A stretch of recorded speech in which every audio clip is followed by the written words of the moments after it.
welcome. This is Rooflemonger, and in today's videos, friends, I want to talk about the clash mechanic in Guilty Gear Strive. It's not something that comes up all the time, but there's a lot to know about it, because if you know what's up and the opponent doesn't, all of a sudden that clash, well, it can turn into your hit. As you can see, punish right there, right?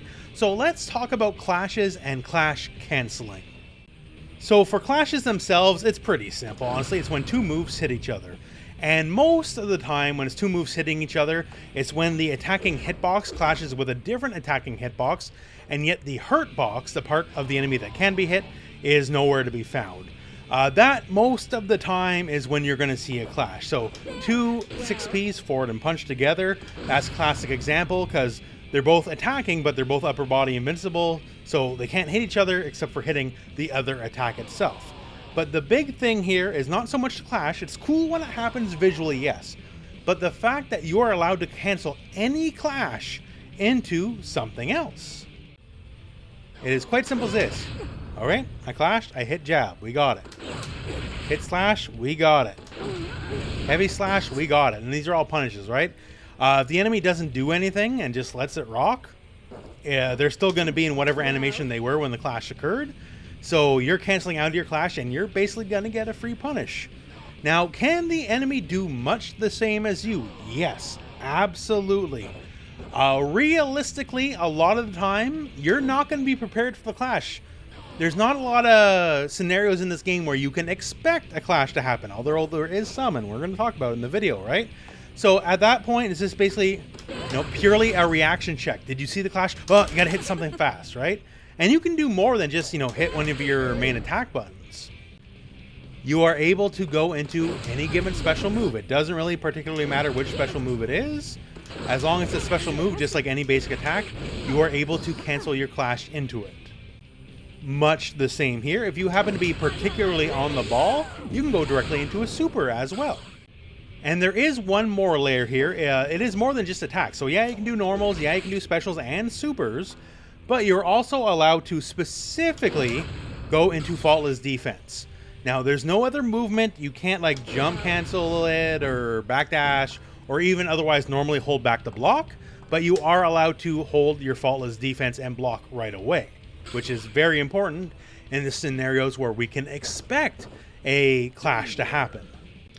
All right, so now we know our options after the clash. We can attack, we can do specials, we can do supers, and we can faultless defense. So that's all well and good. And once again, it's hard in situations where you're not expecting a clash to react to a clash, right? It's difficult.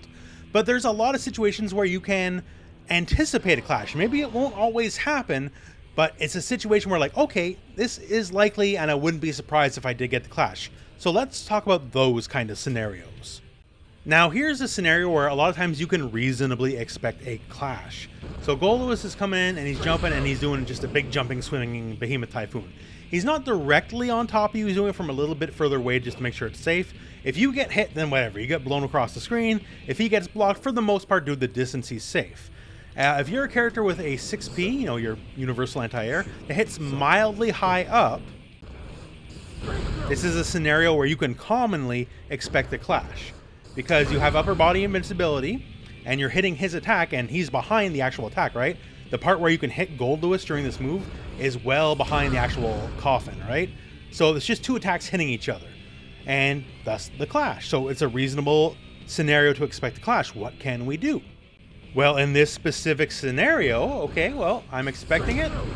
So I'm going to pre-buffer from my forward P. I'm going to pre-buffer a down heavy slash. And then the clash, when it occurs, I'm going to immediately cancel into it, right? So I'm clash canceling into that move. Now Golduus, being big as he is, he's going to easily get hit. And it could, in this scenario, I'm using down HS, you could use stand slash or whatever. It doesn't particularly matter. But in the scenario here where he'd normally be safe, due to the pushback on block, you can realistically and reasonably clash cancel the move into something that'll hit him. Now that said, remember, this is all equal, right? So Golduus can also do something as well. Okay, same scenario here. Golduus being Typhoon. Oh, we just ate crap. Because Golduus is freely able to cancel into whatever just as we are, right? So in this scenario, he's pre-buffering a different Behemoth Typhoon in. It costs him exactly nothing to do it. If you look at his inputs there, right, on the right side, when he's doing his jump forward, he's doing the first Behemoth Typhoon, then quickly doing a secondary Behemoth Typhoon. So if we happen to clash with our moves here, he just does the second one immediately. Now, of course, being back and forth, right, I get to do stuff too. And in this scenario here, if I do Stand Slash, it's simply the faster option of the two. My Stand Slash will come out before his Behemoth Typhoon. If he did something like Jump Kick, then he would beat my Stand Slash because that's the faster option. So on and so forth. So there's many layers here, absolutely. There's no guaranteed setups. Bare minimum, though, if you are expecting a second aerial move, you can just cancel into another 6P, right? But just to go to show, there's play, counterplay, all that kind of stuff. So this is one scenario where you can expect a clash to happen, and thus both players have stuff to do. Now, here's another scenario, the Invincible Reversal. Not everyone has them, to be sure, but this is one where you can expect a clash a lot of time if you're trying to meaty someone. Now, in this scenario, we have Leo. Leo has multiple hits. You see the first hit clashed, and we kind of got bonked on the second hit, right? So that doesn't help us out too much, or does it? We can actually play around this. So one scenario here is this. We knock them down, and obviously they're going to wake up reverse, right? And if they don't, whatever, they block our move, or if they wake up mash or whatever, then they got hit by our move. Fantastic. But if they do the reversal and it clashes, in Leo's case here, we still get hit by the second hit, which is no good. But remember how we talked about we can faultless defense out of moves. So if we anticipate the wake up reversal and the clash, we can hold our faultless defense. It moves our hurt box backwards compared to what normally is. And then all of a sudden, the second hit completely whiffs, and you can do whatever you want to him when he lands. Now, character to character, there's also different things you can do here, like a crouching jab to low profile yourself or whatever. But there's a million ways, and against Leo specifically, to avoid another follow-up hit. Now, of course, this is a two-sided street, right? So the person doing the wake-up reversal also can do stuff. It is not simply one-sided, right? So me as Leo, I can just mash slash as I'm doing it from my uppercut, which a lot of Leo players are going to be doing anyways, right? So all of a sudden, the part where I am now airborne and introduce myself to an element of risk, if I go airborne, if they do XYZ options, I will stay grounded because the clash happened on the ground. So my 2 feet are still on the ground, so I can do grounded normals from there. Now, the safest option would just be like a jab or something, right? Once again, I just really want to hammer it home. The player who's thinking a little bit further ahead generally has the advantage in scenarios like these. And naturally, super moves can clash just the same as regular specials and normals as well, right? So going into this specific matchup here of Potemkin versus Ino, I have a very reasonable expectation when I knock her down. I'm going to do Garuda Impact because I'm Potemkin, so of course I would. And her only real thing that can defeat it, or even clash with it or interact with it at all, is her Invincible Reversal. And if I space it correctly, I will not only have time to block, she will miss due to the way my hitbox works, right? I'm actually behind the actual tank shot here. She'll whiff and she'll clash. At which point, clash cancel, I can go right into my heat knuckle, my anti-air grab. That works out fine. Or if I really, want to get a little flashy, right? Before our second part goes off, we can go right into a Heavenly Potemkin Buster. So there's that. Right now, of course, all things being equal, Ino has options as well. This is one of those times where there is a little bit of an imbalance. When both people's feet are on the ground after a clash, generally whoever makes the smarter decision wins, right? And bare minimum, screw it. I'll just faultless defense out of it, right? The problem with Ino specifically after her super is when she does it, clash fine, but she's going to be left airborne after the clash. She's not grounded, so she'll already be in the air. Now, keep in mind here, in this specific scenario, she can just immediately faultless defense. That's great. So she can block the heat knuckle. But if Heavenly Potemkin Buster is on the mind, she can't actually really deal with that because it's a grab, and you're not faultless defensing a grab.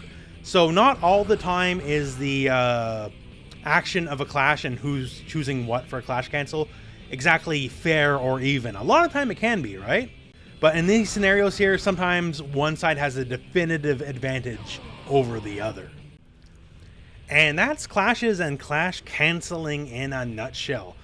For random clashes that neither side could anticipate, it's literally whoever has the fastest wits. They're almost always going to win. Even if they just like hit some random button, it's better than nothing, right? In scenarios that are a little bit more controlled, especially stuff, you know, like Root Impact, Wake Up, Invincible Reversals, certain situations with like Old Lewis and Behemoth Typhoon, these ones where you can anticipate a little bit more, this is where, you know, my mind versus your mind starts coming into play. And who can outthink the other player. Like in our previous scenario here, I'm going to knock you down, I'm going to try to poke you, I expect the clash, and thus, if we clash, I'm going to follow his defense so your uppercut whiffs, I get a punish. Then it's like, okay, I expect you to do that, so I'm just going to poke you to get out of that safely, and then, okay, I anticipate that, so now instead of doing faultless defense on the clash cancel, I'm now going to 6p your stand S, and so on and so forth. There's a lot of play, counterplay, counterplay to the counterplay, blah, blah, blah, blah, blah, right? So these scenarios won't come up that often, but when they do, I hope this video has made you just more armed, more well-equipped to deal with it, and hopefully this will help you win a match that you might have otherwise maybe not have won, right? Just steal a win, and that's what fighting games are all about. So my friends, that is the end of the video, so thank you very much for watching. Hope this video has found you well. Go out and play some Guilty Gear.